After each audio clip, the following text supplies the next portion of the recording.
Which is best, drones or planes? In this experiment, we will be determining which aviation technology is best suited for environmental survey.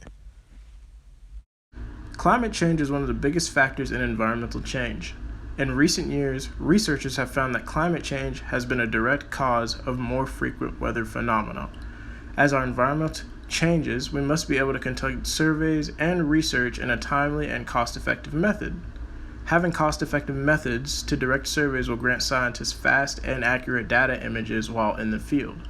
This leads us to question, what kinds of aviation technology are in use, and which aviation technology is the best? To get a better understanding on how drone technology is effective in the field, Dr. Claire Johnson, who is a professional drone pilot and aerial photographer, allowed me to do an interview. I asked Dr. Johnson, what situations are drones best used for in your profession? I think, well, in general, drones are incredible at rescues and discovery. So, couple things. Rescues too, in areas, just imagine areas, and especially drones that you're using that are only, they can fly very, very low, right? And the cost is only, quote unquote, only when, especially when a corporation is paying for it, an organization or a civil company is paying for it. But, to be able to get deep, like I live in Florida. So imagine if someone is lost out in the Everglades or something like that, that it's able to get into areas where are not accessible well by humans. As we heard from Dr. Johnson, drones can simply do things that manned aviation cannot do. Some may say if you look at the Coast Guard, we may be able to drop people in and rescue people out, but with drones, we can do what the Coast Guard can do at a fraction of the cost. Moving along, I want to switch gears and talk about the military side of things. I was able to interview a good friend of mine named Captain Rodney Brooks, who is a drone pilot in the United States Air Force. The reason that Captain Brooks' insight was pertinent in this project is because he offers a unique experience in that he is a fully qualified military drone pilot. The military does a lot of different missions with their drones, such as reconnaissance, surveillance, and close air support. As we will hear from Captain Brooks, he will go into further detail about what exactly the military does, and we will compare that with what goes on with manned and unmanned technology. Hello, I am Captain Rodney E. Brooks of the United States Air Force, and I'm honored to make this video for Mr. Zachary Taylor. I initially flew the MQ-1 Predator aircraft for the military Air Force, where I played more of a support role, could also be involved with certain attacks or engagements or any combat support. But basically that plane was more configured for a just good ISR platform. In 2016, I was upgraded to the MQ-9 aircraft,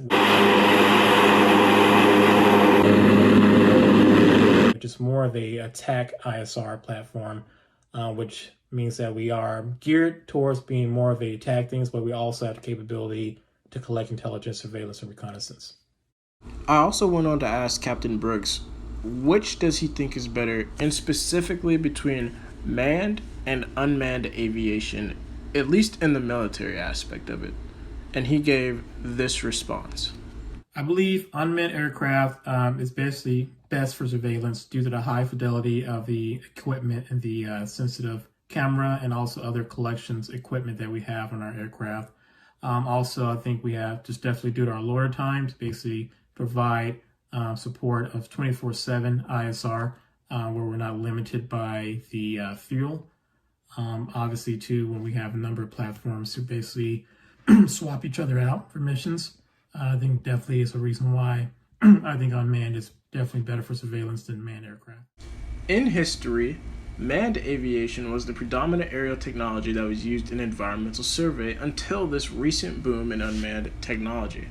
One of the biggest differences between manned and unmanned technology is the actual technology that is involved.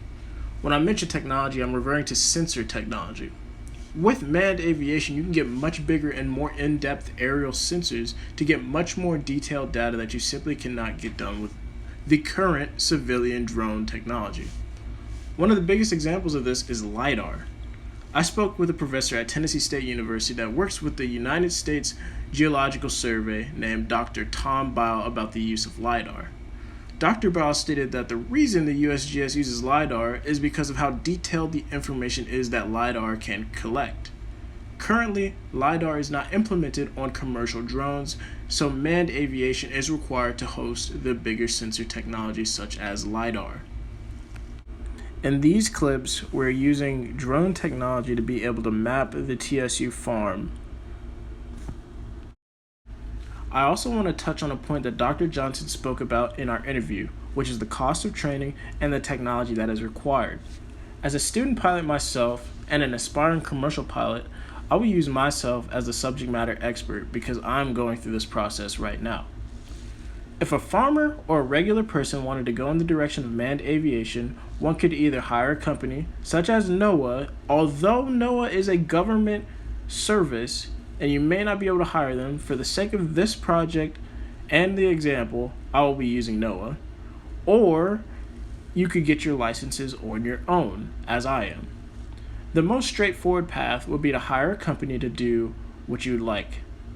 That could cost anywhere from $500 an hour, or if paid in full, $20,000 or upwards in price.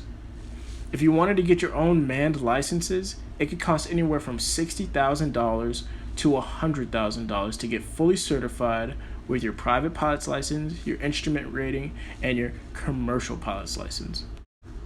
Not to mention that weather also factors in manned aviation, which could delay your processes. The unmanned drone option is substantially cheaper, and it takes less time if you want to get fully certified yourself as a drone pilot. If one wanted to hire someone to use drone technology to do environmental survey, that would also be exponentially cheaper than hiring somebody to do manned technology. For manned technology, you're looking at roughly $500 an hour, depending on the aircraft and sensor, versus unmanned technology, which would be about $45 to $80 an hour.